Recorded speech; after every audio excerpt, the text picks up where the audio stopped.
I'm Shefali this side, and I'm taking care of marketing and communication at University Living.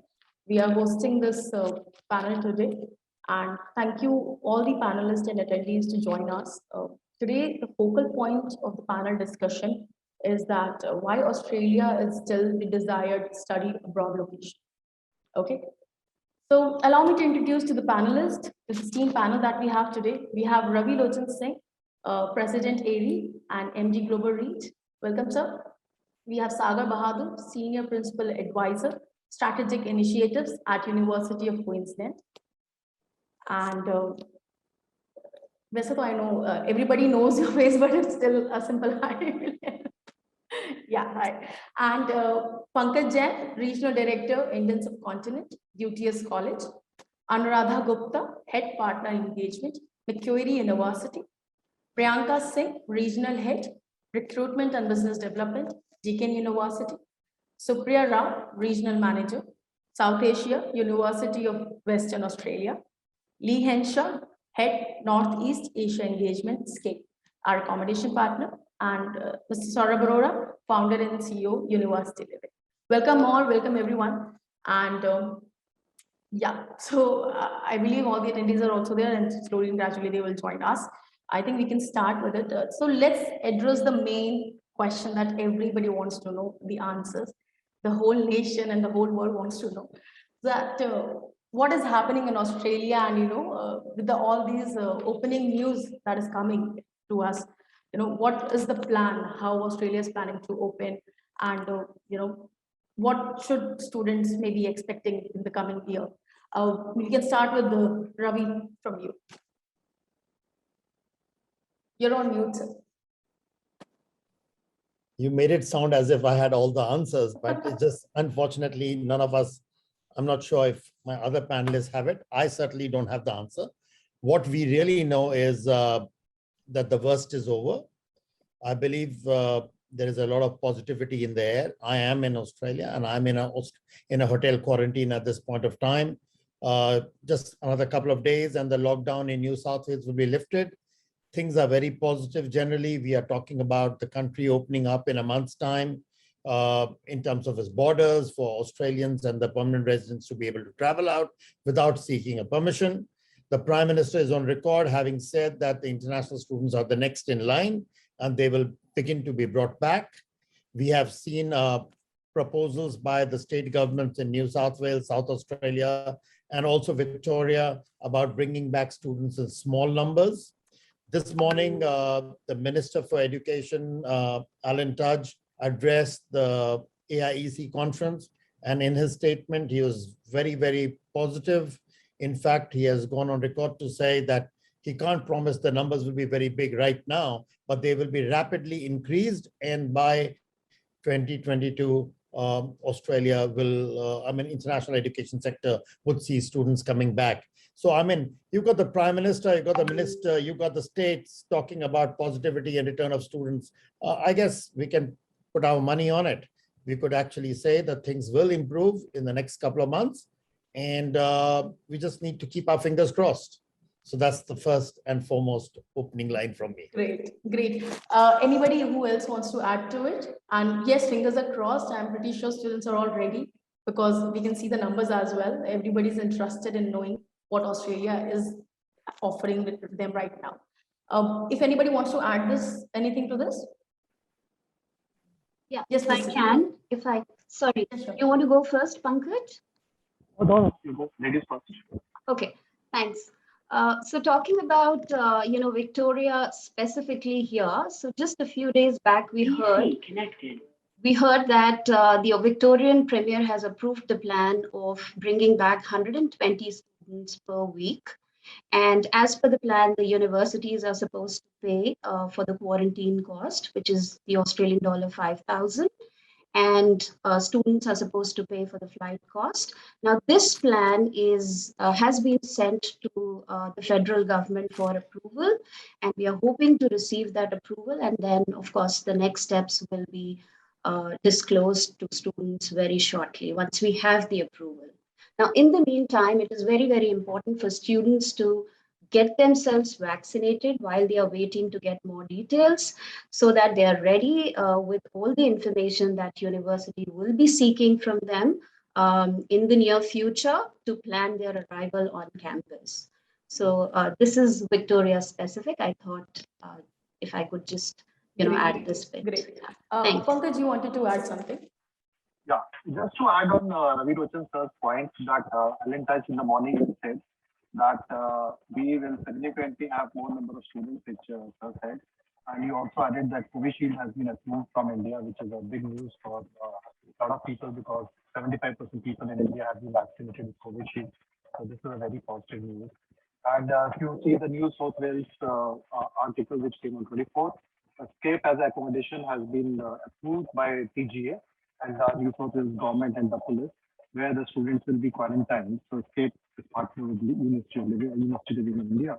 So that is also good news. And the pilot says 250 students in 2 blocks by December.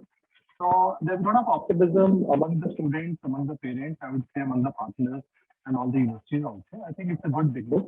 As Ravi Rochan said, the minister, the prime minister, everybody is going on the board and saying, and Alantaj was very optimistic today. I said he cannot promise tomorrow, but things are going to rebound. So it's a very positive note. Great, great. So it's all good news, guys, and let's keep our hopes high only. COVID has shown us that things are really well now. And I want to like to understand. So COVID has shown really up and downs to all the people, even students, to you, and every sector has been got affected when pandemic started. So how did Australian universities help these students, and they went beyond their duties? Sagar, could you please enlighten us? It's your Uh, Thanks, Shivali. I think we have a lot of panelists to talk about, what universities did, and I'll answer it. I'll Maybe, definitely circle back to others. Yeah. Yeah. So I think we as universities, there was a lot of student support. I think we started with an immediate transformation into online learning that time, which was quite a big task. It was quite seamless. And from there to how we kept our students engaged has been, I think, a journey. Every university, Australian university, has been quite successful. And of course, there have been challenges there. But just to answer it from the other side, because you said it's beyond the call of duty. I mean, I'll have examples specific to UQ when this whole thing started for us. And I think while we were training our own people on how online education can be done, and it's not an easy task to take everything online, we started off things in India. For example, we tied up with Study Queensland and we picked up projects with CBSE and IB where we said, we're going to train Indian educators on how do you really teach online? How do students learn online? So we went on missions like we educated 1,000 educators with Study Queensland. Then with CBSE, we went on to train another 10,000 educators in India about online Cambit. Then we went on to projects where we picked up schools and we started delivering curriculum in parallel with their teachers online. It served the purpose of them firstly getting to know how we teach and what kind of teaching is happening at that level, but also help for teachers to be trained, in parallel. So this was a 4-month project where we started as the university delivering school curriculum, for schools. And then things like we launched a student incubator network in India. So that's a complete online facility for schools in India to have this as a part of their curriculum. So a lot of schools have inculcated entrepreneurship while things were down and chips, even Indian schools were figuring out how things are to be done. I think we tried our best to provide anything extra that we could.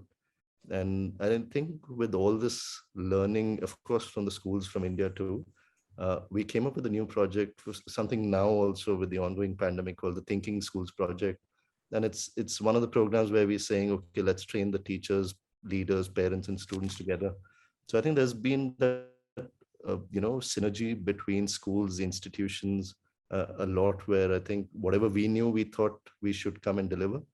And at the same time, I think it was quite surprising to see our people back at UQ learned so much of that kind of scale of what India runs. Currently, we are doing a project with Indian institutions around flood resilience. We did something during COVID times about creating low-cost ventilators. So I think that's where I thought as a university, we took a different turn to be a part of what was going on in India. And I'm sure my colleague will tell more about what is Yeah, happening in so Australia. I'll circle back to Anuradha. Anuradha, please, would you like to add something? Yes, absolutely. I think Sagar's given a very a good introduction to what Australia's philosophy has been around the pandemic, about being safe and about providing assistance not just on campus but also to our offshore partners based in India, South Asia, and other countries. I just want to talk a little bit about what at Macquarie University we've done in terms of providing the financial support to our international students affected by the pandemic. So Macquarie was one of the first universities in Australia to actually go on record and announce financial support. Um, we not only offer scholarships to the students to offset their tuition fee, but we put a lot of them on payment plans so they're unable to pay their tuition fee as they are supposed to. We've given them actual vouchers for financial support, so like a $250 voucher to international students. There are food camps on campus where students can go and collect food hampers, and they don't have a registration. They don't have, they don't have long queues. They don't have any sort of like an Aadhaar card to produce, but they just go there and claim their food vouchers, because I think that's the need of the hour. We've also given them grants of up to $2,000 to help them with their other expenses. And I just looked up statistics this morning in preparation of this webinar, and I found out that we've allocated about $13 million in financial support to students affected by the pandemic. And about 70% of international students have actually availed of some or the other sort of financial assistance that the university provided. So that's something very university specific. But in terms of Australian government also, if you go online, the Australian government gives you very accurate statistics, and these are updated almost every morning, so any students who are listening to this call can actually go on the government websites and look at country-wise data, state-wise data, and they know that the government is looking after the citizens and the international students on campus. So thank you. Great. Supriya, would you like to add something? I think Sagar and Anu have covered most of it, because each one of us present here, if you talk on behalf of the university, we've done quite a lot for our students, because when COVID hit the world, I think all of us were in for a shocker. How are we going to go about handling this massive crisis? And I think the universities were super quick in addressing the issue, and definitely helping out the international students. Personally, if I talk about UWA who are on campus, giving them grants like what Anu mentioned. Even our university did go about and help students with grants, and we also introduced bursaries for students. So each one of them can get a good amount of bursary, a reduction in their fee to really take up their classes. And like what Sagar mentioned, the online classes is new for all of us, and we really did ensure that each and every student who is there studying with us online gets all the support required 24/7 to ensure that it's smooth flow of classes and understanding the subject and the concept, because at the end of it, every student is going to invest X amount of money, keeping returns in mind and how they're going to progress on in terms of their career and how is it going to lead them in future. So we kept all that in mind. And each one of us here today will definitely agree that the Australian government has also gone overboard to ensure that the students are well supported and taken care of. Right. It's a very good point that you mentioned, and I'll come to Ravi for this. So, as Anuradha and everyone pointed out, that the government of Australia is also doing really great things, and they did also when the pandemic hit. So, right now, also, there are many new guidelines coming in the picture, and I believe ARI is also playing a major role over there. So, if you can just share some points that what kind of new protocols are coming and all. I think the requirements over the last 18 months have kept changing. I mean, whatever we've been hearing from the universities is a lot of it was relevant at a particular point of time in the pandemic when students were impacted, cities went under lockdown, there was a need for a support. The government too has got into the picture. Most of the international students who have lost part-time work are being given a certain allowance per week by the government, which is, I mean, I don't have the exact amount, but it's pretty significant. It has helped a lot of students come through the crisis. You've also got to be aware that the kind of employment that a lot of international students engaged in continued to operate even during the lockdown, things like deliveries and takeaways and things like that. So there has been an impact, but the international students in Australia have been more or less taken care of. You won't see, I mean, of course, there would be some unhappy students, but largely it has been taken care of. And this is uniform for across Australia. I mean, maybe some state did a little bit more than the other, but overall, the situation is very much in the past now. Now we are talking about the next phase. Almost all international students are vaccinated. Most of the university campuses have organized vaccination camps on their premises. In fact, it's ongoing. It's quite easy to get vaccinated in Australia now. In fact, one of the questions was asked around Australia being low on vaccination. I think things have changed now. There was a hesitancy towards vaccination in the early phase. Today, Australia is racing ahead in terms of proportion of the population which is vaccinated. You might have read that New South Wales went past 70% vaccination this week.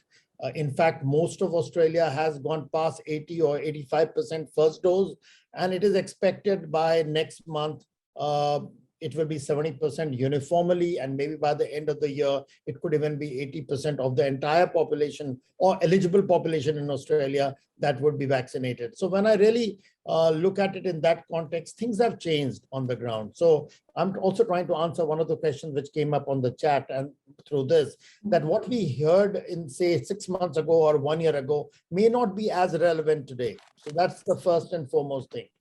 If you really look at the number of stranded students also, and since this webinar is focused on the South Asian market, the proportion of South Asian students stranded who were studying here or who may have gone back is relatively less as compared to number of students who may be stranded in China or other parts of the world. So I have a very strong feeling that once the students start returning, those who have been stranded and waiting for a period of time should be able to return fairly quickly. This is the first, it's like you can say a gut feeling, but I have a feeling that the number of students currently stranded, I'm not talking of students who may have started online in the recent months, but those who may have been studying here, went back and got stuck, that pipeline is not that huge, and it would be covered in the next couple of months. Also, you asked about ARI's activity. ARI has been involved throughout the process of the pandemic. I would say that we are very fortunate that we've had the university and the policymakers open to listening. Of course, their hands have been tied. And like any other country, even Australian government is determined by vote bank politics. Everywhere it works that way. It's been, I mean, out of control for most businesses here, but things are changing.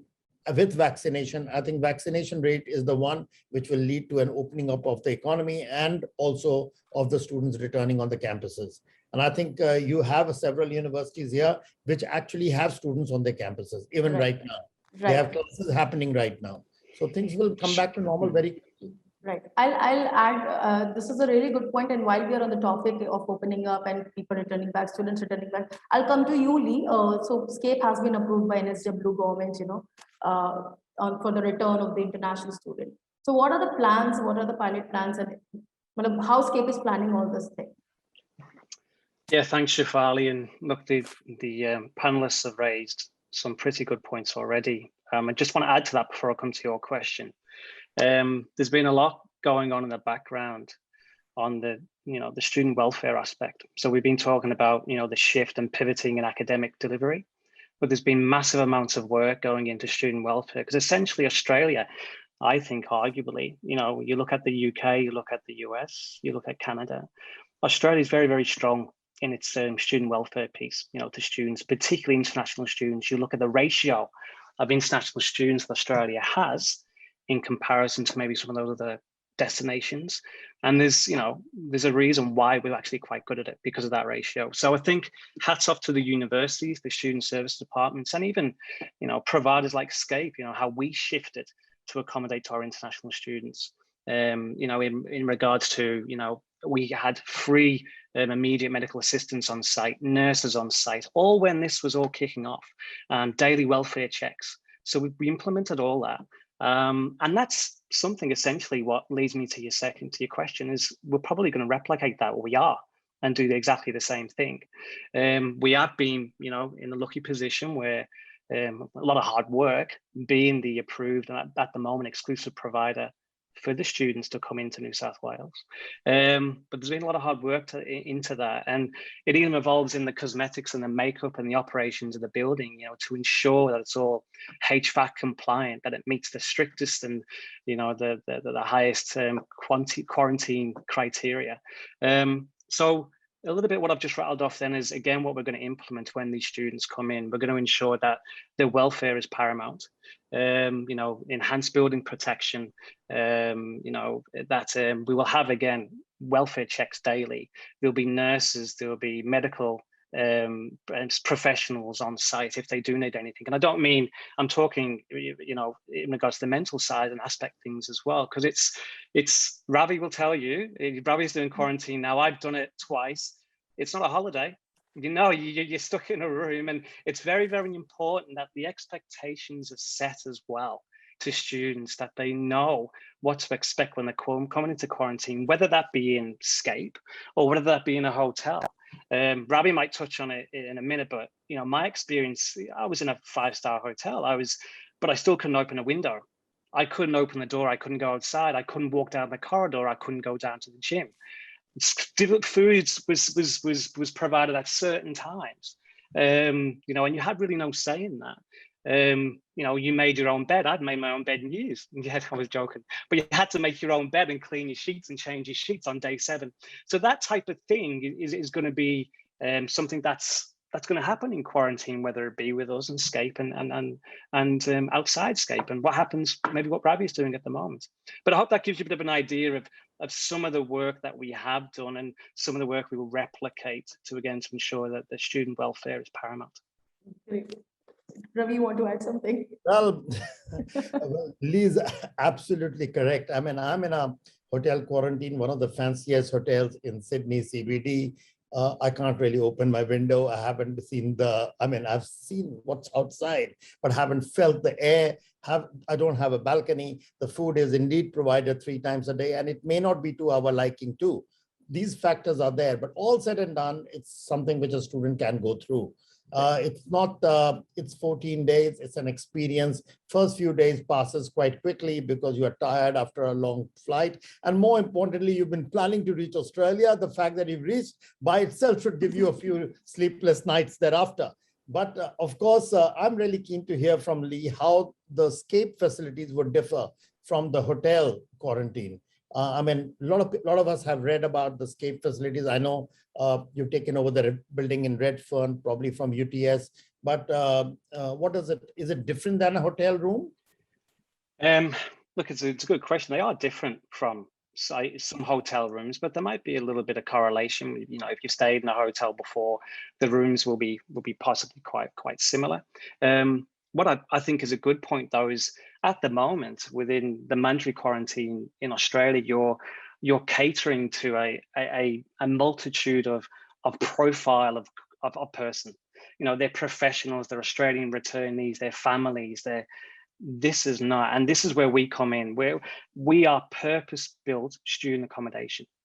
Okay, so that is very, very different to a hotel, and you know, we're tailored for students. And it's not just down to the room, the bed, the ensuite. It's down to the services we can provide and the support we can provide to the students too. And I think that is it. That is a big difference, and something that again we've had exposure to earlier on during the COVID in 2020 when we had students with us that were in lockdown, and this will be a little bit of a similar exercise, albeit a little bit more controlled. There'll be set quotas coming in. There'll be cycles from when they come in and when they depart. But yes, so I hope that answers your question a little bit, Ravi, and some of the audience.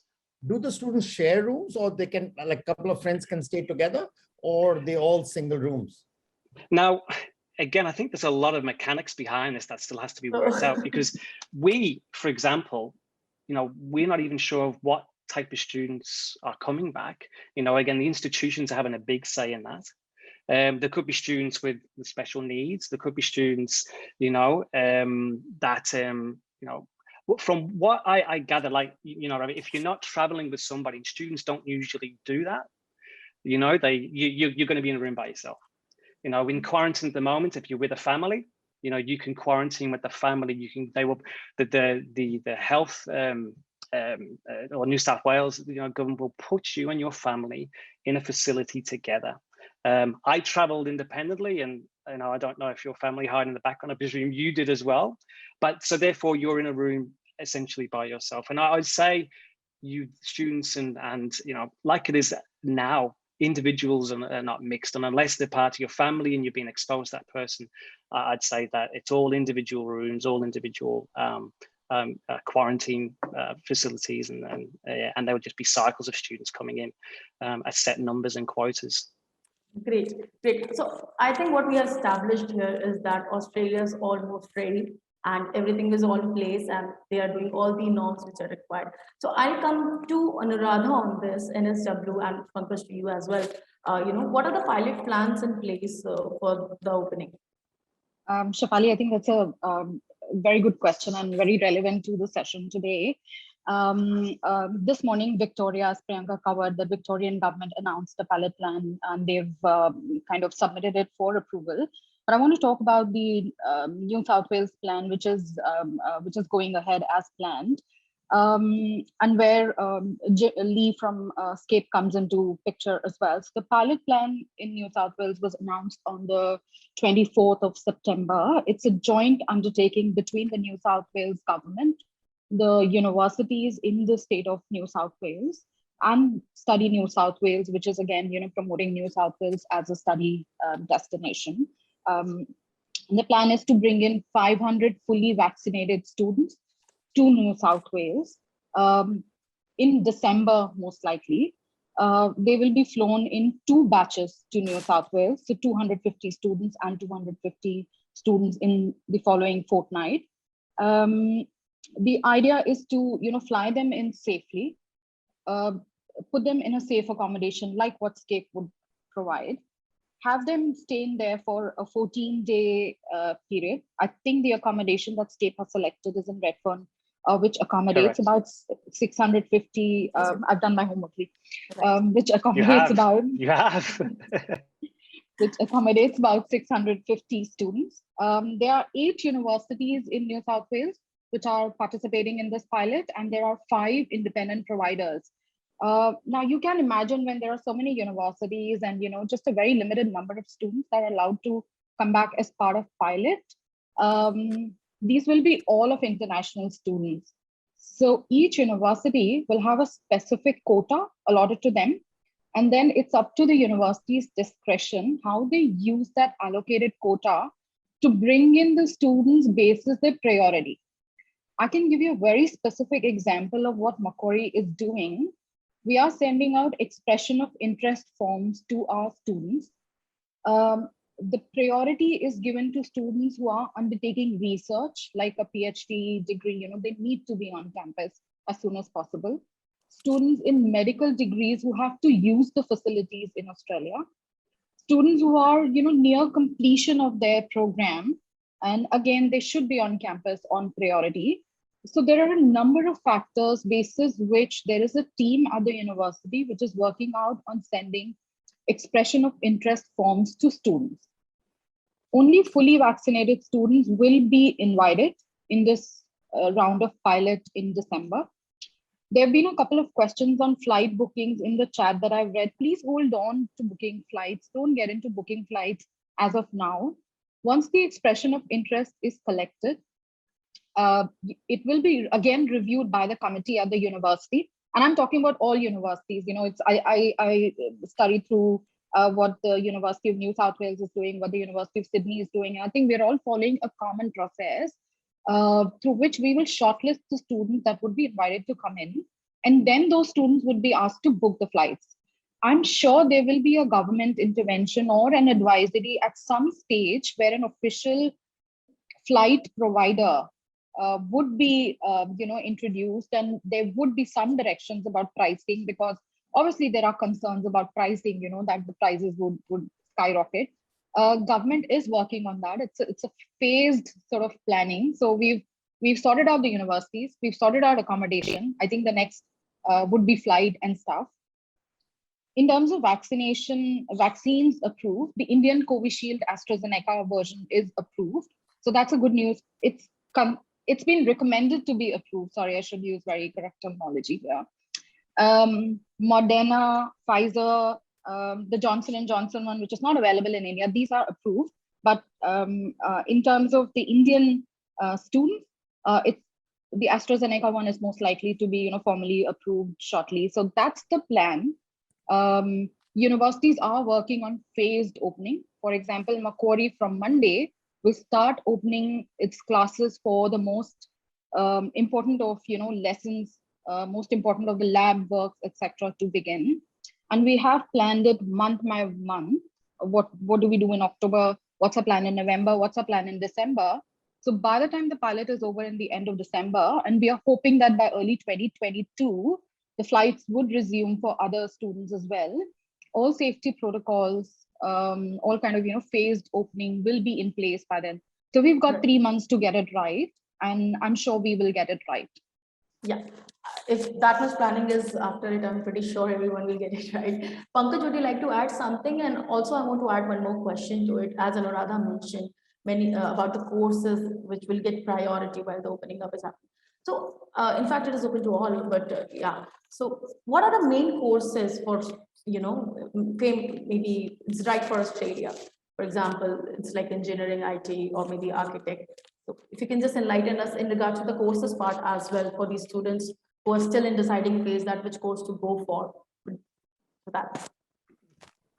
Thanks, Shivani.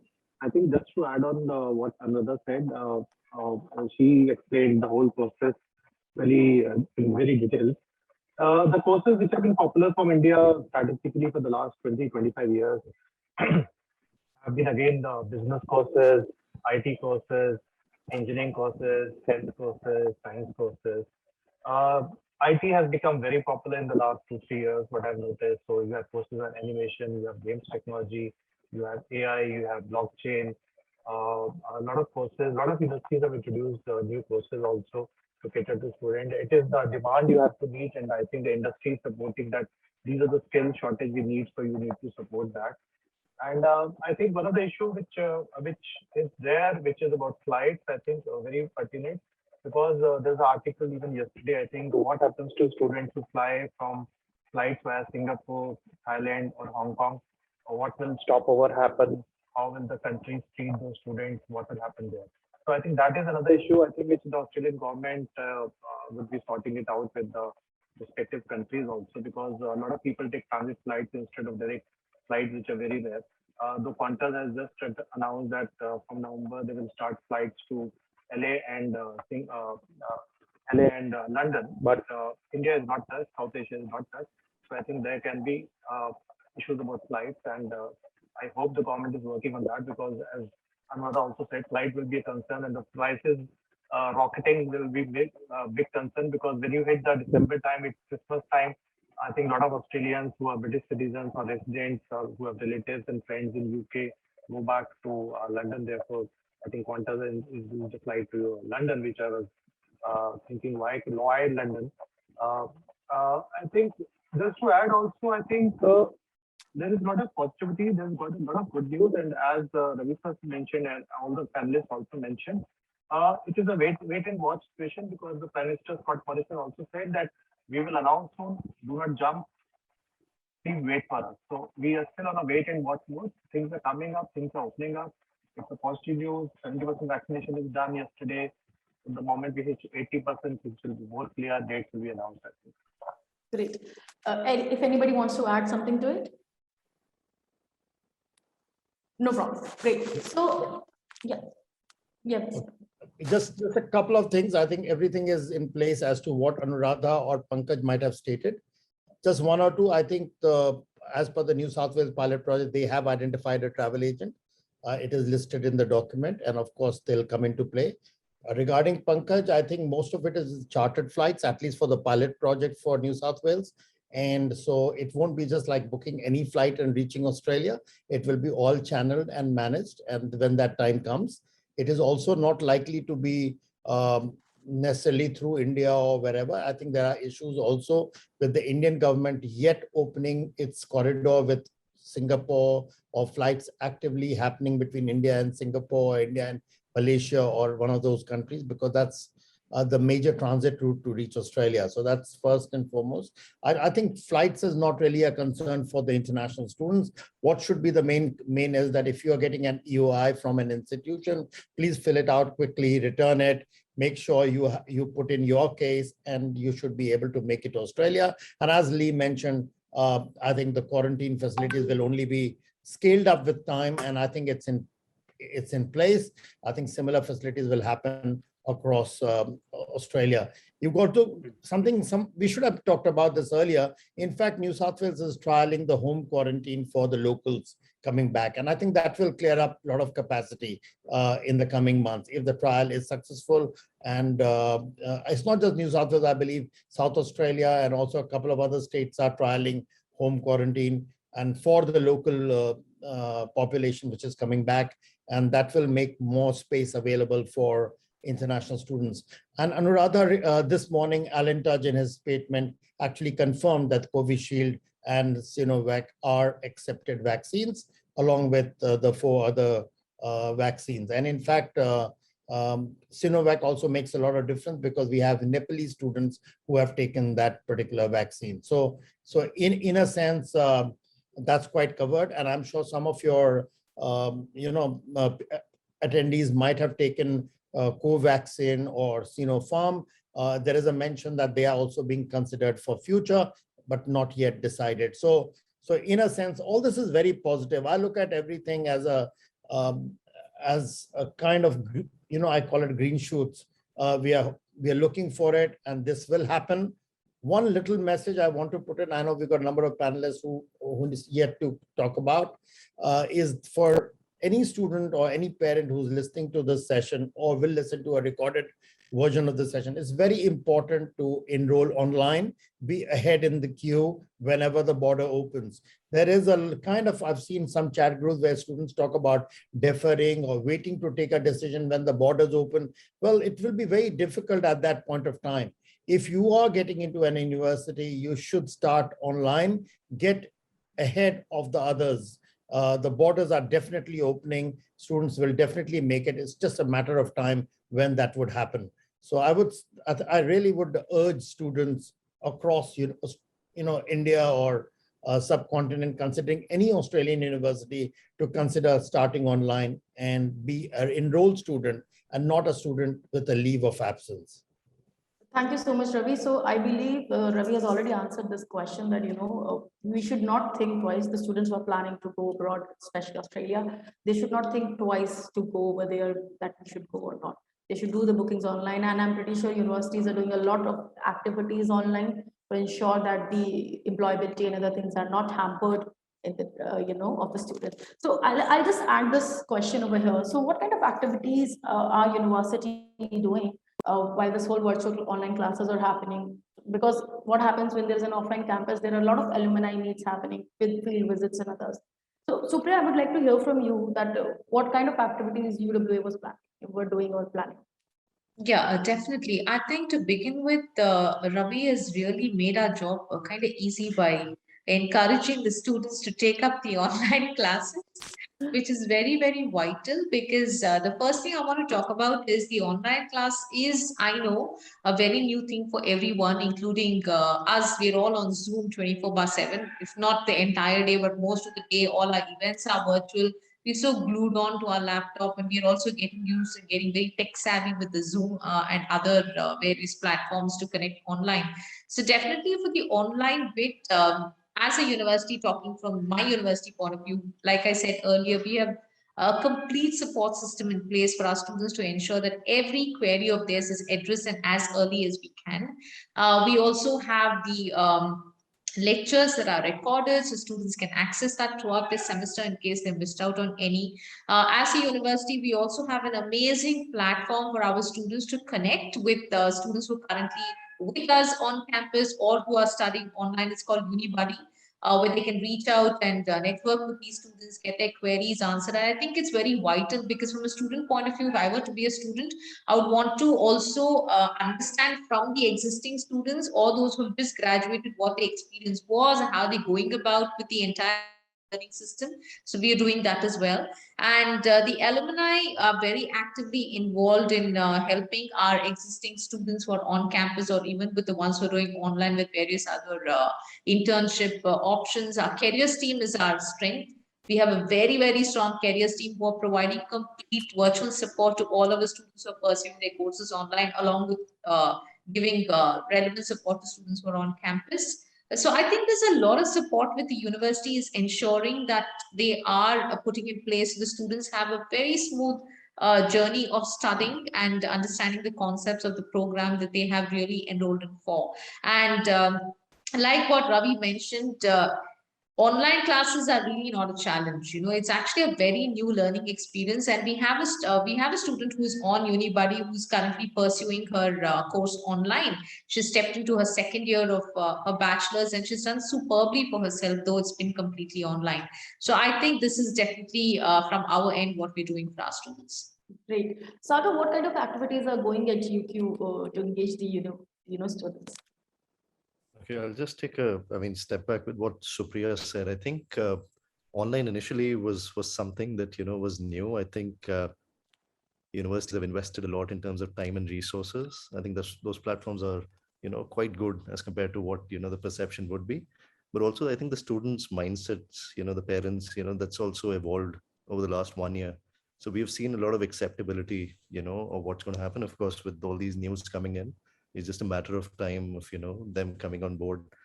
I think at UQ last year, we started a couple of things, just to give a taste to students of what's going to happen. We came up with something called this UQ Starter Program. There was a 4 to 5 months program. So as soon as a student shows interest, at no cost, the student was enrolled into a program which it simulated what's going to happen at, in that online journey. So it encompassed lectures, it encompassed a lot of student activities, student mixers, career, workshops, just to give them a sense that this is what it's going to be like. So every week or 2 weeks, the students met in a group. It also gave them a sense that they're not alone in the journey. There are many other students from different countries coming on board. And that was quite successful for us in the last intake. We are continuing with that, giving a sense to the students in 4 to 5 months that this is what it can look like before they start. We also came up with something called a UQ Virtual Village. I mean, that's something where, students connect and they have that kind of an ecosystem, that kind of a feeling.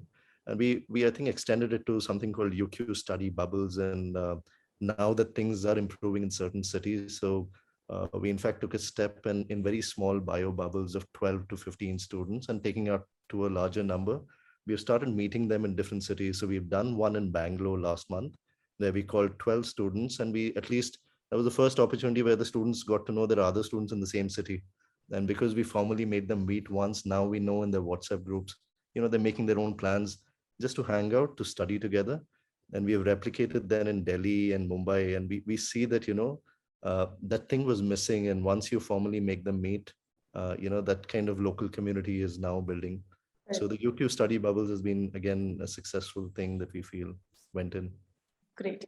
So it's a very, very valid point, mentioned quarantine, during the quarantine period at COVID time, social interaction was lacking, and students, they love, interacting social. So I'll come to you, Priyanka, if you want to add something to this. And along with that, what kind of activities were happening to take care of the mental well-being of any student who's quarantining over there, or, doing during the online classes as well? Sure. So at Deakin, we have a very strong digital platform. We've almost pioneered this space. We are, number 1 in Australia and world ranked number 8 when it comes to online learning. Now, since the start of the pandemic, Supriya and Sagar have already spoken about the hesitancy the students and their parents had. So, of course, talking to them helped, giving them live demo sessions, giving them a week-long, opportunity for them to come on the platform, experience, and then make up their mind.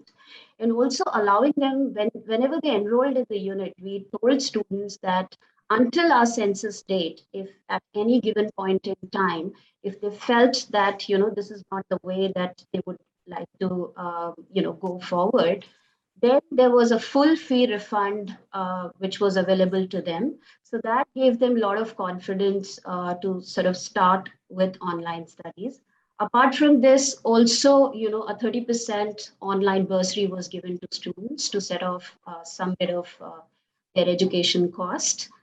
And talking about the support, now at Deakin South Asia office, which is based out of Delhi, we set up a 24/7 helpline, a dedicated number where they could call.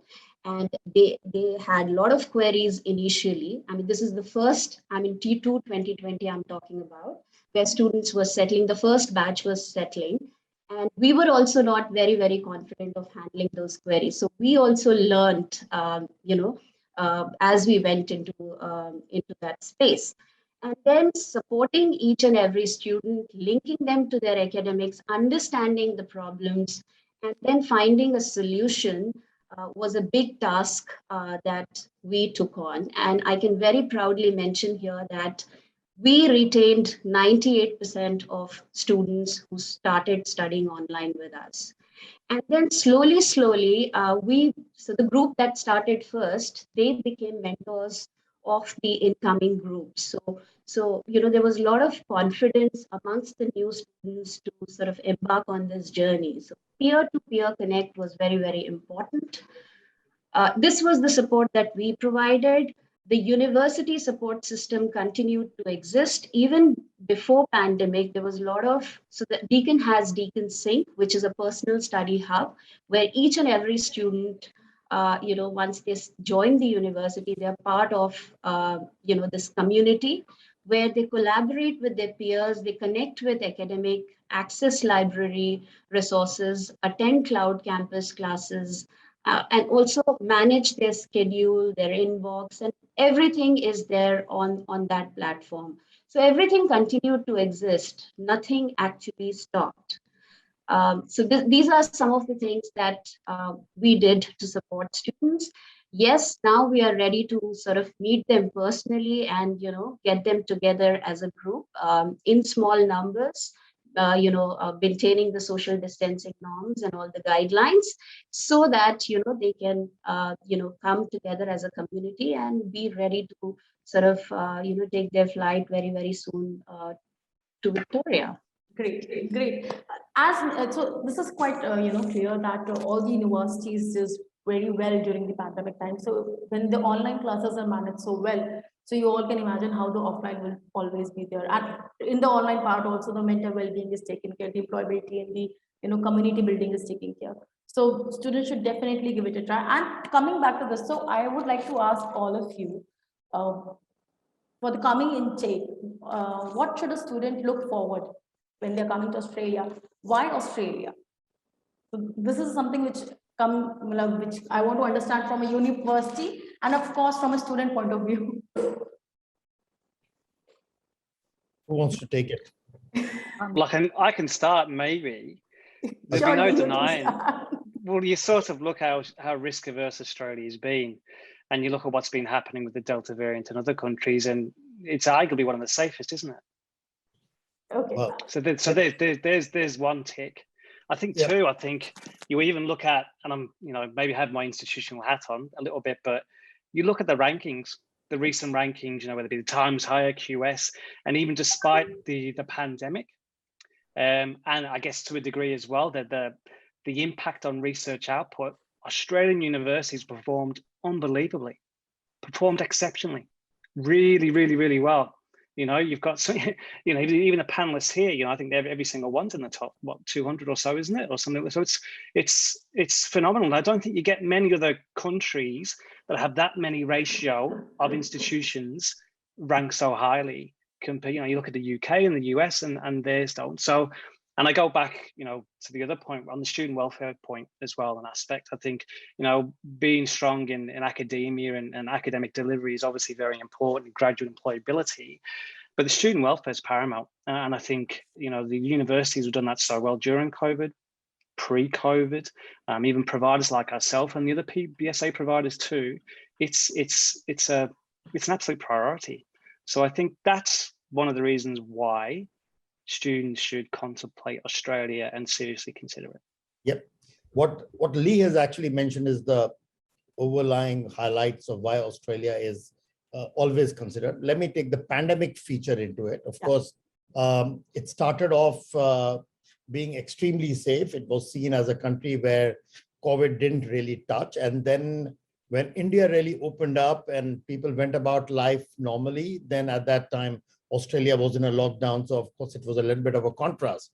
But I think the question that was posed was, going forward, why will Indian students consider Australia, or why will Australia remain attractive for Indian students? And I think I'm speaking with a little bit more 360 degrees view, because we do send students to other countries in the world. And in the last 2 years, we have seen students who would have come to Australia have considered United Kingdom and Canada primarily as possibly the chosen destination. Now, that's obviously, as a professional, I would, and as a counselor, I would think, okay, these are the options before them. Why are they doing it? And now most of us have grown up as a student at one point of time, and also someone who's lived in India.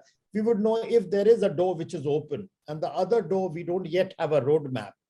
I think as a parent or a student, we would possibly try to move towards that door, even if that's not our first choice destination.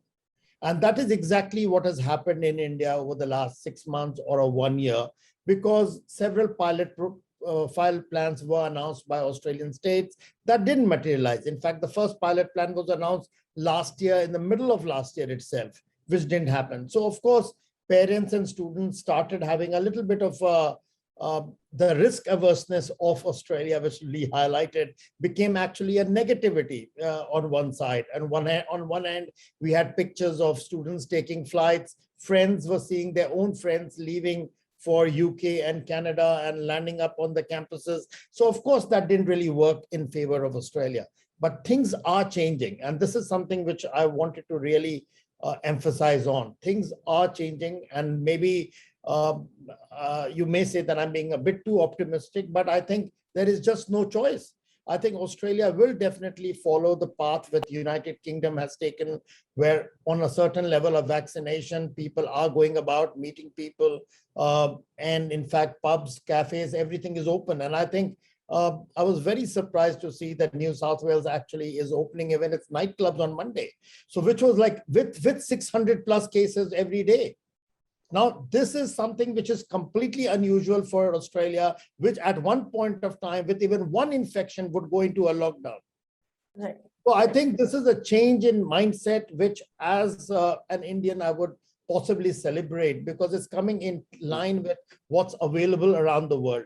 The other factor is, the other thing that I wanted to mention was why Indian students would come to Australia. We all know that Indian students are mostly undertaking courses which lead to skilled employment, sometimes for a short period of time or for a longer period of time. Australia is not really, Australia is also a country which has celebrated workers from around the world. It has celebrated migration from around the world. And it is not a hidden fact that it has not had fresh skilled migration for almost 1.5 years now. There are enough material on the internet which will tell us that Australia needs higher number of skilled migration over the coming years, and also that international students make the best migrants, because they have studied locally, they have studied with the local university system, have worked locally, have networked, and possibly they fit in the best. And so when I really look at it in that context, the next couple of years are going to be very attractive for an international student coming to Australia. Firstly, they will be fitting in very well. There will be skilled employment options which would be available, even if for a shorter period of time or for a longer period of time.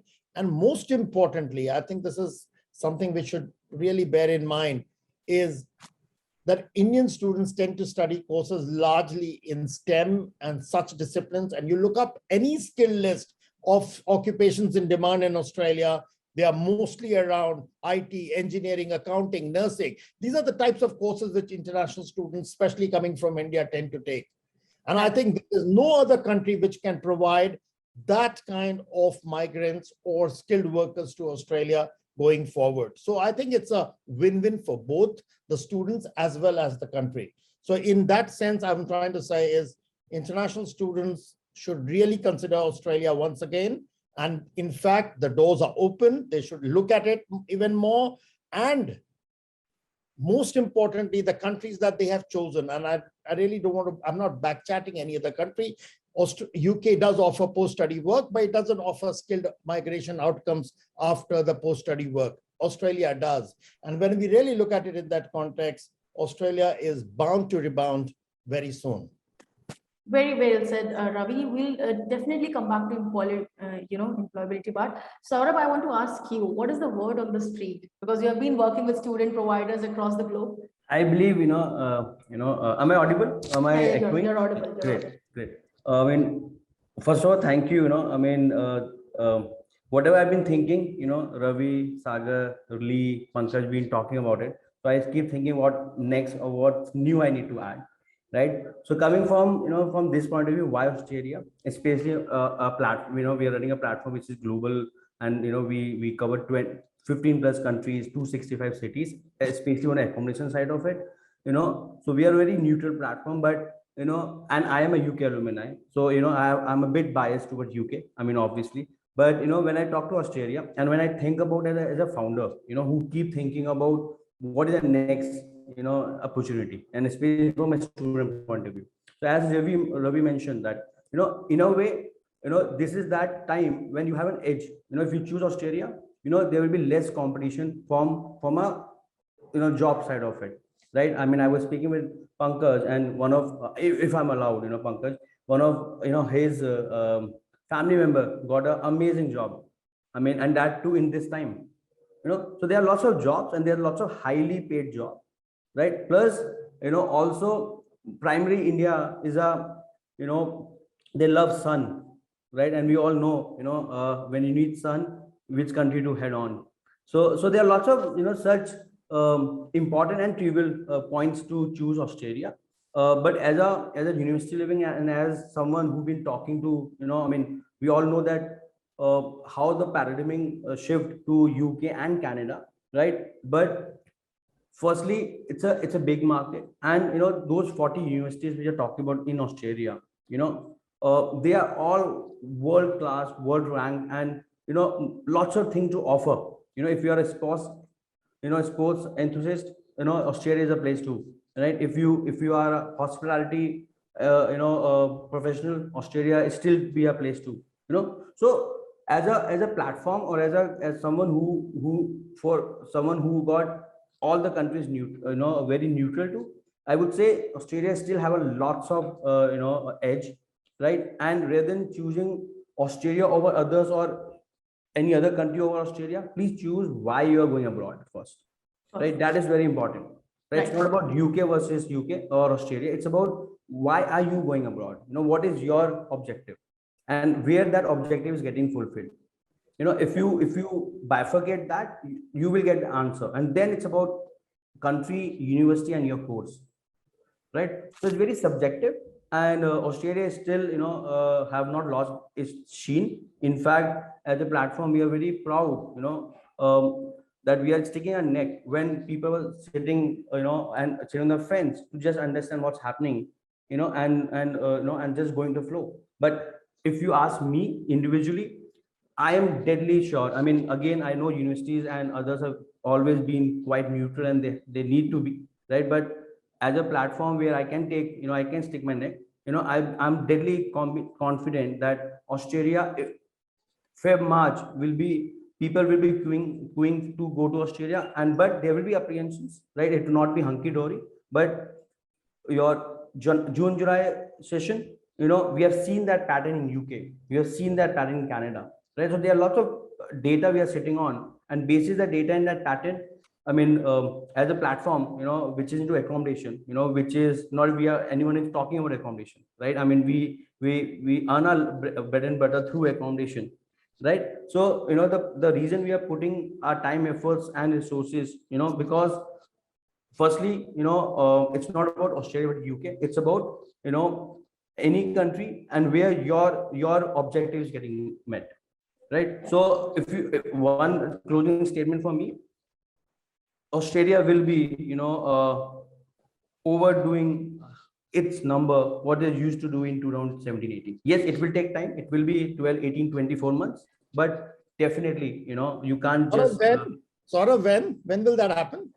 I don't have a crystal ball, right? In fact, whatever I've been resonating, it's all, after speaking with you guys and reading with universities and, all the research out there. But I believe, as we were discussing, Ravi, probably Feb 23, will be again, we'll be looking at that 5-digit numbers, which we always been talking about in Australia.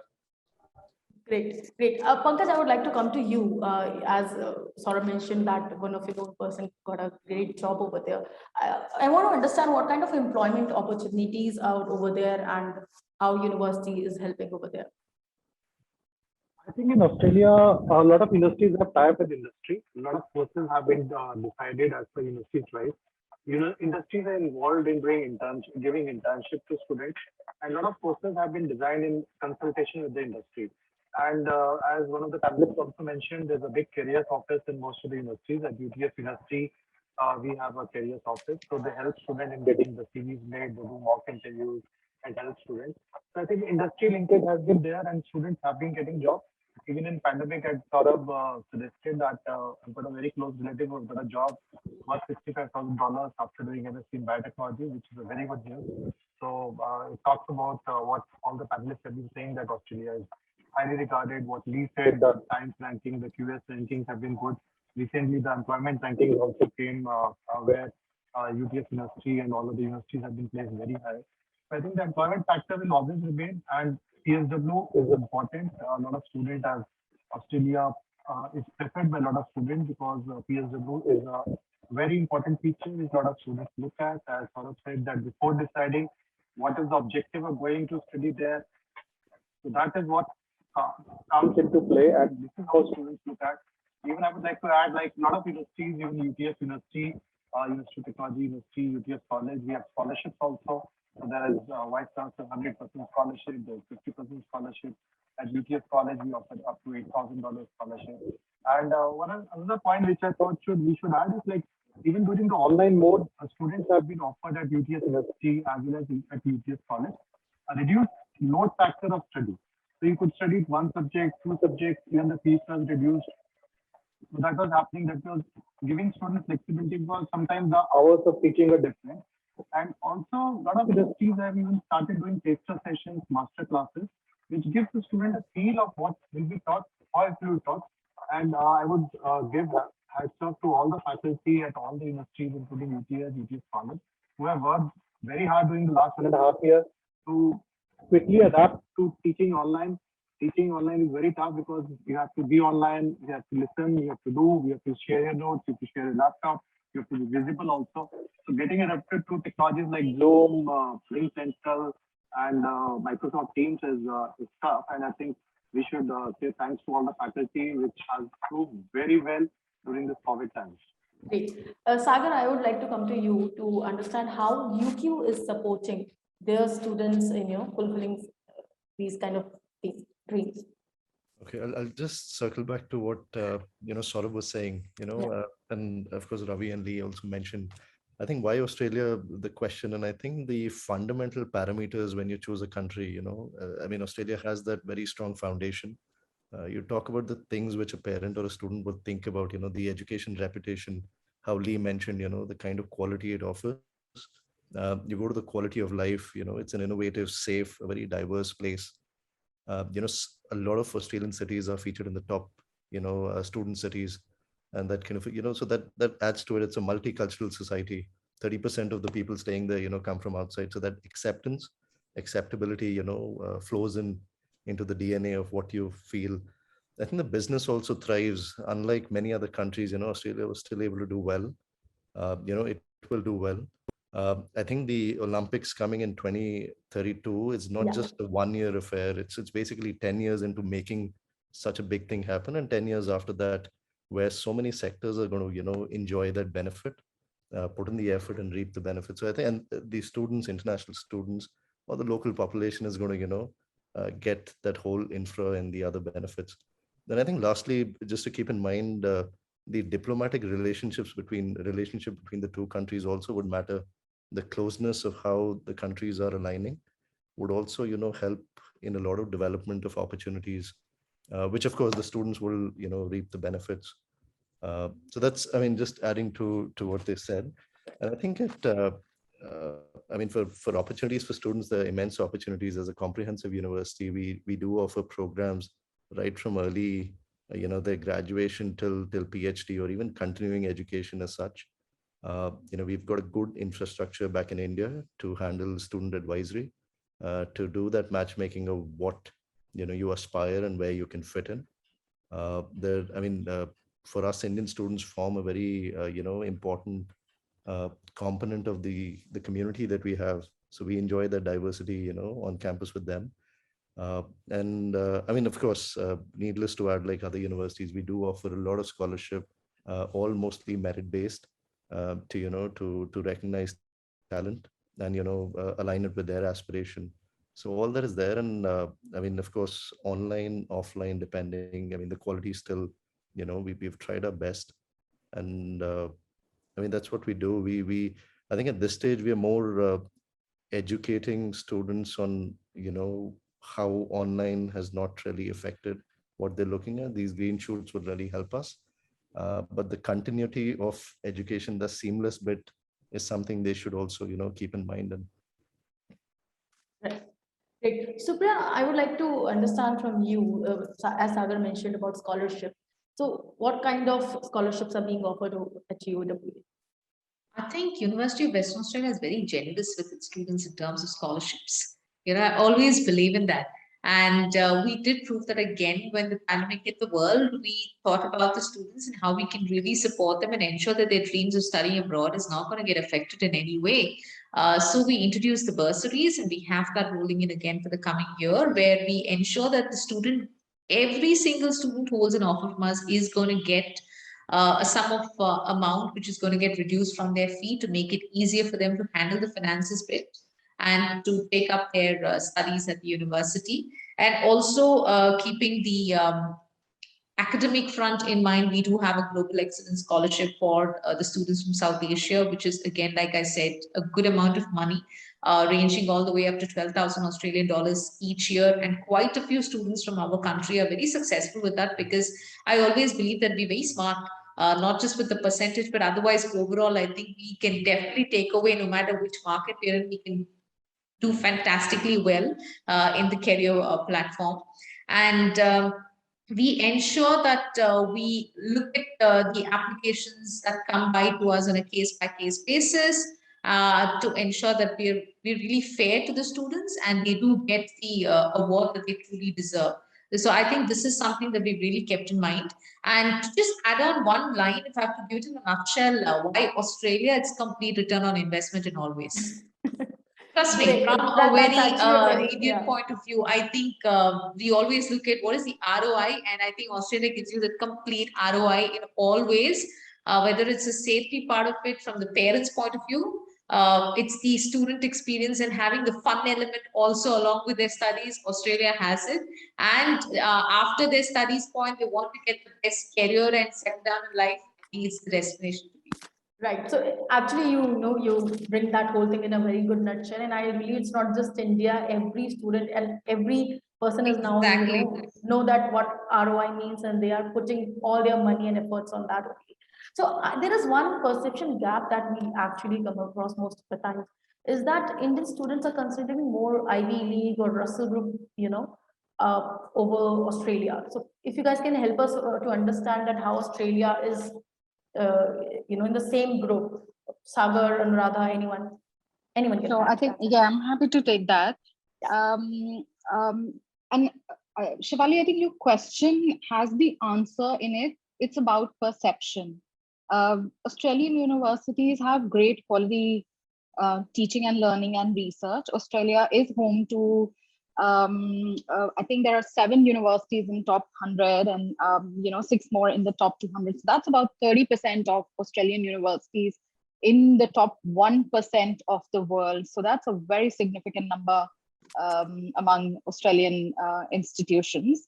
Supriya has covered the value, the return of investment. We've talked about scholarships that do set us apart. Ravi talked about the employability and post-study work rights. So that again sets us at an advantage, from universities and countries outside of Australia. Lee did mention about the safety and student welfare. And I think that for me, as someone who started to work for Australian universities in 2004 and is continuing to do so in 2021, that for me has been the paramount thing that's kept me working for an Australian institution, that we really do care about the students' well-being and welfare. Each and every international student is important for us. We've got we've got medical facilities on campus, we've got counseling facilities on campus, we've got advisors, mentors. Sagar and Supriya touched upon what their universities do in terms of, buddying up and mentoring. Every university has that in place as well. We've got accommodation on campus, off campus. We've got very flexible part-time work opportunities, which the students undertake while they are studying. So, and there are no restrictions about, on-campus or off-campus work. There are restrictions on the number of hours they can work in, because, it shouldn't impact their studies after all. Australia per se is a very inclusive society. As a woman, and I know there are parents listening in, and, if you have younger children, if you have daughters, particularly, you're worried about safety. As a woman, I've never felt threatened or insecure in Australia. And that's saying something when you come from a South Asian country, this is a place where you can walk in without looking back your shoulder. And you can come back from your classes, your library, your part-time work, meeting with your friends late at night. I mean, obviously caveats included, but so for me, these are really important features that set Australian universities, all of us on this panel, apart from, the Ivy Leagues and the Russell groups. So there is a world beyond that. And I'm hoping through this webinar and through a lot of other activities that we've been doing over the past few years. I mean, Ravi's organization has completed 3 decades doing the same thing, that, that there is an awareness that we're trying to spread. So I'd like to pass it over to Ravi. I think he's got he wants to add something. Yeah, no. I think the question was around rankings and Ivy League. Firstly, ranking is a very American context. When you have 2,000, 3,000 universities, the concept of ranking really makes a difference, because you really don't know which university is what. Let's look at Australia. Australia's got about 40 odd universities. They are spread over a continent, not just a country, continent, the same size as United States of America. People really travel long distances in order to study locally. So when I really look at it in that context, 40 odd universities, if you really try to rank them, probably they'll be surpassing every single institution that we have in India. If you look at the ranking per se, the best Indian university was ranked at 500th rank of 501st rank, that was Delhi University. Almost every single Australian university would be well past that or well be under that. You look at the entry cutoffs this year for Delhi University, I believe the top colleges are talking about 100%. I studied in a Delhi University college called SRCC. I won't tell you how much I got in my time. I would never be even near the gate of that particular college. But if today, if you have a 100% score, firstly, I didn't know that you could get a 100% score. If you have a 100% score, you apply to any of these Australian universities, you'll be able to get admission with scholarship. And so you'd be actually entering a university at a much higher rank than the best university that India offers. Right. And that too for free, without needing to get into anything else. So what I'm really trying, I mean, they're all here. They'll tell you they have scholarships for meritorious students. So when I really look at it in that context, the concept of, you mentioned about Russell Group and Ivy League, they really didn't start off. Ivy League for sure didn't start off as a ranking system. It became a small group of colleges. I market university and I promote universities going to US too. And I really know there are fantastic state universities which possibly doing even better than the Ivy League in certain departments. The same thing applies in Australia too. The way you got a Russell Group, you do have a group of 8 universities in Australia. You have Sagar here, and you've also got Supriya. They're both from a group of 8 kind of a network basically around research focus. Now, for a student who wants to do hospitality or tourism, do they really look at that kind of a ranking to choose their colleges? It doesn't really work that way. So you have to look at which is the best one. You got Priyanka and you got Anuradha here. They're from two institutions which are fantastic in certain areas. And I would have no hesitation recommending Deakin or Macquarie for a particular program. It depends on what you want to study and at what level. So in that context, the ranking, I know we all market and promote ranking because it's so easy to tell a student something, but ranking is really not something which was designed with an Australian mindset. It's a fact that Australian universities do very well on ranking. If you look at the percentage of university, I think that's what Anuradha mentioned, percentage of universities which are in the top 100 or top 50, it will look that almost 50% of Australian universities are in top 200. I mean, which country can really claim that? You've got 2,000, 3,000 universities in America. Right. So when I really think of it in that context, Australian universities offer fantastic experience. The quality of education is top class. And one more thing, I know I'm taking up more time than what I should. If you look at Delhi University, you've got 50 colleges under it. In Australia, one university means one teaching college under it. So there is no real difference even under the university. So I could get into Delhi University, say I'm at a 500th ranked university in the world or the #1 university in India, but maybe I'm in a college which is not even considered a regular college of that particular university. So things are much more standardized in Australia. Right. Thank you, Ravi, on that. I'll come back to Lee on this. We are running short on time for all the attendees. If you have any questions, please ask the questions in the chat box or Q&A, and we'll be happy to answer. And Lee, I want to understand that, lockdown is still into testing phase. So it's not completely over at Australia. Your plans for Victoria and NSW is clear, but what about other parts of Australia? Do you have any plan for there? Yeah, obviously we have plans, but those plans are restricted by essentially state health and government health, so we do have aggressive plans. But again, it's really restricted by what the authorities, the health authorities. Yeah, but we can understand that SCAPE is open, and as soon as the government opens Australia, SCAPE is there for the quarantine period and all that, right? Yeah, look, we have 13,000 beds, and we can accommodate 13,000 students at the moment, and that's gonna jump up significantly in the coming years. You're probably looking at 25,000 odd beds in the next couple of years that we can accommodate students. So we are open now, but yeah, look, we're working very closely with government and institutions to ensure that if we are open, when we do open, that the student welfare is paramount and we do it right. And particularly in this pilot program, what we don't want to do is do this and essentially skip a beat and then we go back a step. So that's not in our interest whatsoever. So we've got to make sure that we do the right thing, and we do the right thing through the students, obviously, particularly, but also with our partners, our partner institutions, and also the government. So yeah, that's I hope that answers your question to some degree, but we can't wait to welcome the students. Every person on this panel and institutions, we've essentially been ready and waiting for the best part of 18 months. Right. So great. We can't wait till that day comes. Yeah. Saurav, I would like to come to you on this, that how university living can help students who are planning to go to Australia in the coming intakes. Right, great. Thanks everyone. So see, a platform which is by the student, for the student, and of the students, right? I mean, the overall, the organization works like a student. I mean, I myself feel I'm a student, especially when I been invited and part of such stellar conversation. So much to learn from all of you, right?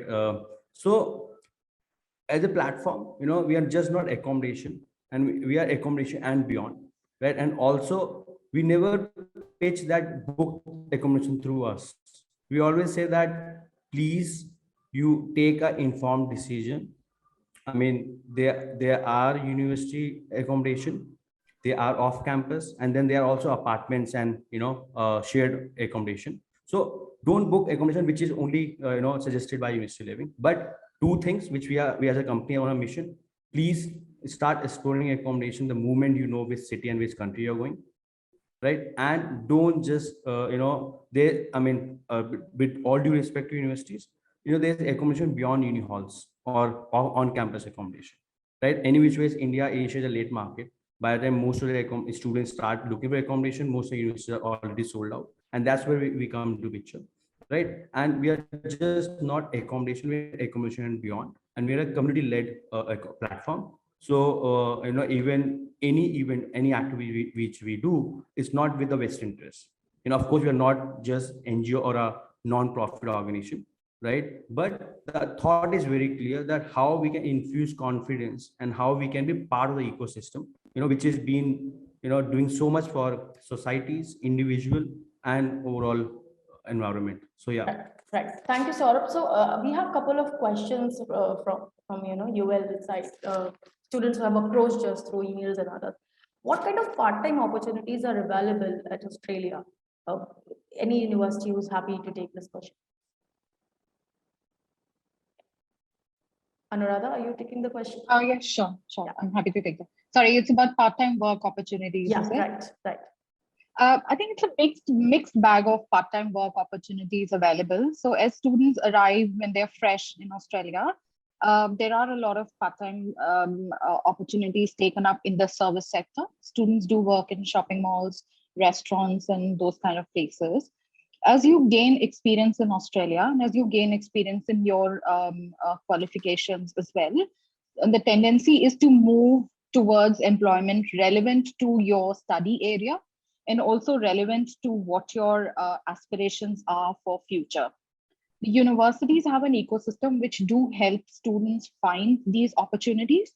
So universities have career hubs and employability services where we do prepare students in terms of, redoing their resumes in Australian style, preparing them for interviews, mock interviews, giving them access to database, also making them aware about the laws and regulations in Australia, because these are all international students who've come from overseas. They need to know what a fair wage would be in Australia, what are the rules they're supposed to follow. So universities do all those preparations.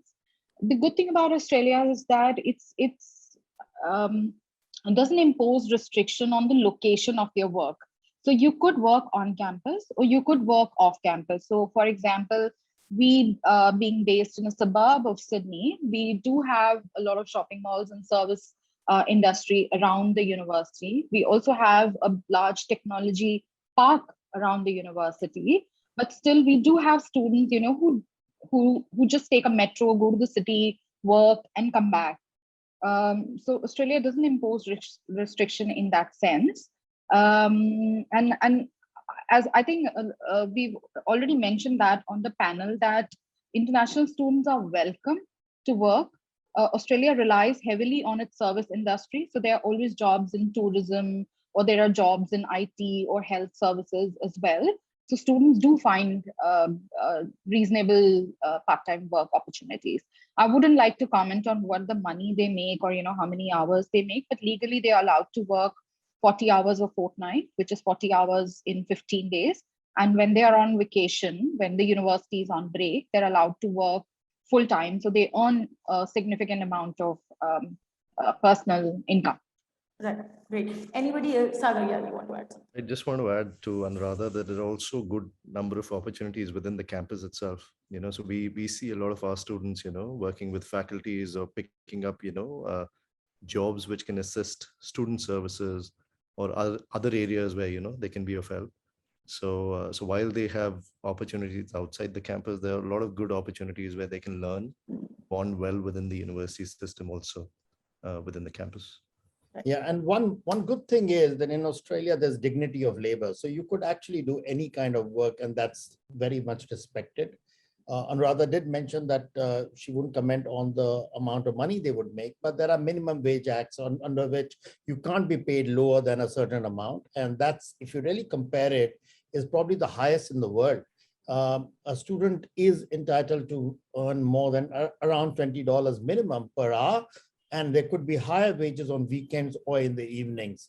But at the same time, you've got to bear in mind, and if any of your listeners have friends and family back in Australia, they would probably look around. A lot of students actually earn a lot more. And what I'm trying to not use that as a way to indicate that everybody should work or they can work. The thing is, it's actually a very good learning to be able to do some part-time work.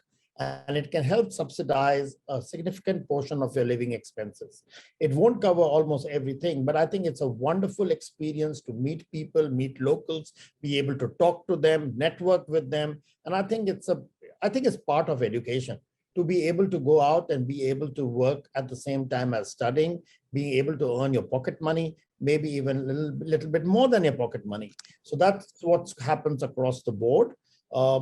Yes, there are jobs you can do on campus, but there are tons of jobs you can do off campus. Also, almost the gig economy is run by students altogether.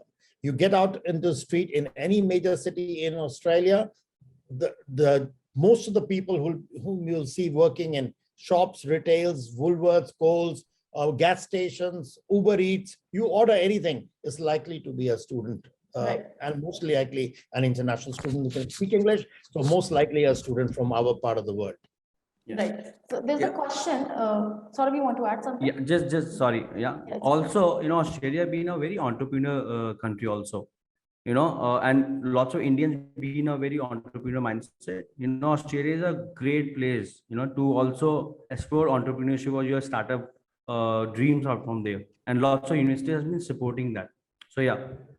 Yeah, so we have a question in regards to student visa. So will it be easy to get a student visa after 18 months of long gap? Long gap where? You mean the pandemic? The visas are on. You can apply for a visa even right now. Visas are being granted. And also at the same time, the Australian High Commission has been fairly generous with regards to gaps due to pandemic. So I wouldn't say that you need to wait for the borders to open to apply for a student visa. You should get a visa, you should start online, and then your visa would have a condition around travel restrictions, and you'll be able to travel the moment the borders open. Visas are being granted. In fact, a lot of people thought that the visas were closed. They have been granted for most of the period of the pandemic. Great. And there are most of the students who are studying online have a visa on hand. How easy is to get student visa? Because there's another question in regards to I think it's a very subjective thing. Australia has always had a very clear-cut requirements on what is required for a visa. You require 1 year funding to be shown. You pay to the university, and that part is taken care of. Other than that, you've got to top up, and you have to establish that you have 1 year funds available to you with you or your close family, and you have to have the right reasons to go to Australia. If you can establish that, you have your visa. I mean, of course, there can be visa refusals and there can be other things. But over the period of pandemic, we have generally seen Australian High Commission to be pretty generous. And also for students who are going to the university sector, especially the kind of universities which are on this panel, I think you have really nothing to be concerned about. Yeah, Radha's already answered this question, but yes, if we can just give a little ballpark, maybe city-wise, and location-wise, that what is the living cost as an international student? If by any chance, Radha shared this question, answers in the chat box, but still, maybe in regards to NSW and other. Can I start with this, and then probably most of the more experienced speakers can add to it. Sure. So if you see about living costs, primarily it's been bifurcated in three buckets: accommodation, your food, your living expenses like day-to-day expenses, and then of course your recreational expenses, like shoppings and going out, right? So again, it's very subjective question, right? And there's no right answer to it, right? When we started, and when we traveled, and it's still there, there's a shift happening, right? There earlier, everyone wants to have accommodation within 250 Canadian dollar, right? And definitely you can get it, right? But you need to ensure that the bills are included. You need to ensure that all your utility bills are included. You need to ensure that it's well connected to the university, or you are staying close to the tram station, right? So if you talk about accommodation, especially in Sydney and Melbourne, right, a good accommodation you can get between 200 to 300 Canadian Australian dollar, right? If you're looking for especially in post-pandemic world, where, social distancing and safety security is prime most, you can get a ensuite room, in the range of 400, 450 Australian dollar. You can also get a shared room, in PBSs like Scapes and Igloos of the world, right? Between probably, 350 to 400. And if you're looking for studios, you can definitely, I mean, as Australia, you have different universities. Similarly, you have different accommodation options, which start from as low as 180 Australian dollar to 550, 600 Australian dollar. So that's one bucket, and that's the majority of spending, for each of you on a living expenses. Then there is utility bills or your food, right? So I believe, a decent, day, for a student, you can have all three meals, within $10. 10 Canadian dollar or Australian dollar, and also that depend upon your diet. And most of the students, after a period of time, they start cooking on the weekend and freezing it and then reheat it, right? So that's couple of, then, and there's no cap to recreational, like, there are people who are shopping and partying like anything, but that happens initially for the first 2-3 months. But overall, I believe from 1,000 to 1,500 Australian dollar, you can have a decent living, right? And again, that depend upon which location you are staying, which city you are talking. Brisbane and Adelaide is a bit, bit comparatively compared to Sydney and Melbourne, a bit cheaper, right? But again, that depend upon that location. If you want to stay in CBD, if you want to stay close to universities, the prices and the living expense will be a bit higher, right? And same with Perth, but then Perth, they are the rentals are a bit high, but then, your part times and your salaries also pay you more. So yeah, over to you. Yeah. So Saurabh, there's one question for you. It's the figures that you have quoted is per week or per month basis? I would rather per month. Per month. Okay. Now we have different, we have different universities from different part of Australia. I'll come to Priyanka. What are, like, if you can share some light on the living expenses in Victoria? Okay, so it's almost on the same lines as what Saurabh mentioned. I think he covered entire Australia when he mentioned those figures, but I would just like to add to it that if you're considering to live on campus, there's amazing accommodation facilities available to students, and it would cost them about 300 to about 350 per week. And also the cost will depend on the preferences that you have, just what Saurabh mentioned. So it is totally up to the student's choice. You could find yourself in a university accommodation, anything, ranging from 300 to about 500 Australian dollars per week. Right. Great. Anybody else who wants to add something to it? I just quickly want to add the official figures provided by the Australian government for this one. So when you're applying for a student visa to study in Australia, you are required to have access to Australian dollars 21,000, $41, I think, which is about 11.5 lakh rupees in Indian currency, depending on the exchange rate. So the link that I posted on chat will give you the official figures of what you require in terms of visa. What Saurabh and Priyanka provided are more practical tips on how much you actually spend. There was another question about tuition fee. I just want to quickly take that as well because we're running out of time. Can I interrupt you, Anuradha? I'm really sorry. I know, few of you have another calls. So anyone who want to drop, please feel free. So before, we have lots of questions coming in. Yeah. Before that, I just want to add one thing. If anybody wants to add anything from the university point of view, please, share it. And if, as Saurabh said, if you have other commitments, please. Yes, Mr. Jain. I think another option which for a lot of international students can be is transnational education also. So a lot of universities have set up centers in India with universities in India, which is the 1+2 teaching in undergrad and pre-masters at Indian point of view also. So I think that option can be worked out at UTS College. We have CNE in China, Vietnam, Indonesia. We have just tied up in Bangladesh. We are exploring in Nepal and India also. So that is also a good option. It saves your time and money for first year. You get used to the Australian style of teaching, and then you come back to Australia for the next 2 years.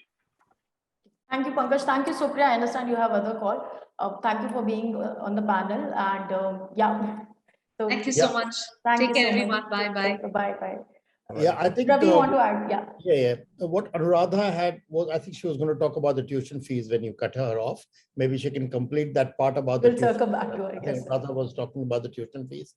I think that was one of the questions. So let her complete that. But I would just want to add that the living expenses would vary a lot depending on a person. And these standards like 21,000 are set for the entire world.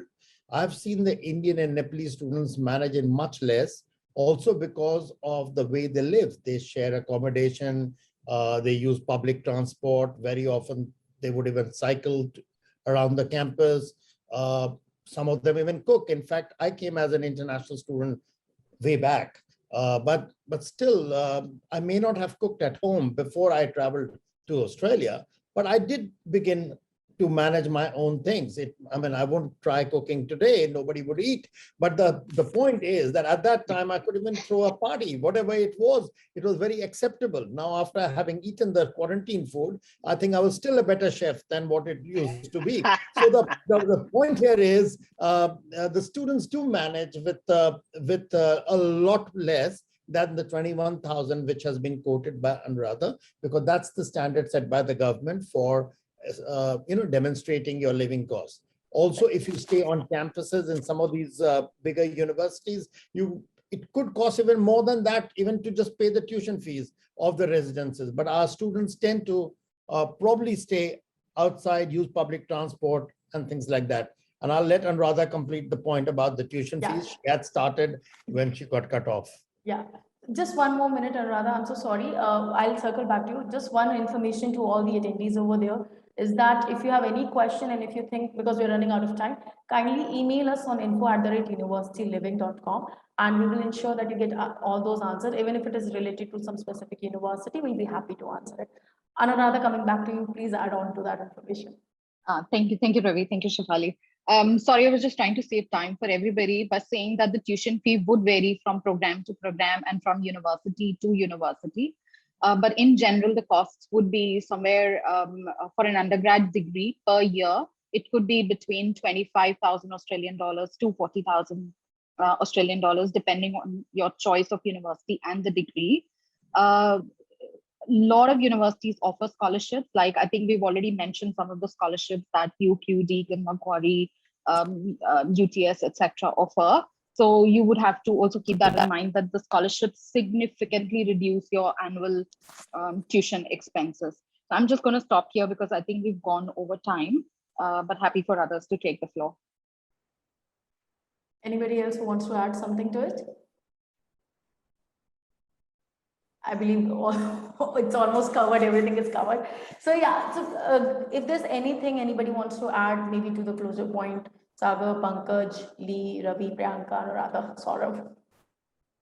The floor is yours, guys. I can just add, like when we discuss rankings, ratings, if you actually understand the ranking rating, it is very difficult because then it goes to university, then it goes to subject, then it goes to program. So overall, what Lee said, what Ravi sir said, the overall rankings are good, that is fine enough. But if you go into detail and compare too much into ranking, it will not help you much. The Russell Group in UK was created to be like 24 research industries, what G8 in Australia is, and Ivy Leagues have been popular for a long time for you. That's a different thing. But if you are a research student, then obviously some research ranking matters. But if you're going for a master's or undergrad course, the rankings are okay. You can look at this, but there are a lot of other factors to look at in terms of fees, in terms of scholarships, in terms of city, in terms of part-time jobs.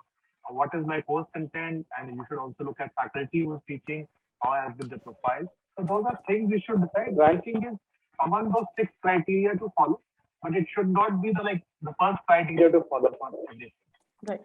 Right. So I'll just come back to it. I think we have covered each and everything what we wanted to. I hope attendees have got the answers of their questions. Again, if there's any question in regards to any information, please email us at info@universityliving. You can ask university-related question as well. We'll be happy to connect someone from the university itself. And thank you so much, everyone, for joining us. And we are planning a complete series, guys. If you have joined the session, we'll come in the coming month forward. There'll be more sessions around Australia. Keep just following us and you'll get more information about it. You can follow us on social media and other places. And thank you, Sagar. Thank you, Lee. Thank you, Ravi, Anuradha, Pankaj, Saurabh, and Priyank, and of course, Supriya, for joining us over here. I hope you guys had enjoyed the session, and I tried to be a good host and moderator. Thank you. Attendees, polls are there. You guys can answer it. Thank you. Thank you so much, guys. Thank you, guys. Fantastic. Thank you. Thanks Thank you. all. Bye. Everyone. Bye. Have a great weekend. See you in Yeah, bye-bye. Australia soon, hopefully. Thanks all. Take care. Don't lock them inside, huh? Just let them get a little bit of air. Chalo, Ravi take will care. cook you a meal when you come. Right, you Ravi? Perfect. Thanks a lot. Take care. Bye-bye. Thank you, guys. Thank Bye, you so bye, much. bye, Anuradha. Bye, Priyanka. Bye, Bye. everyone. Bye. Pankaj sir. Bye. Bye, Bye. Ravi. Bye, Lee. Bye, Sagar. Bye. Sure.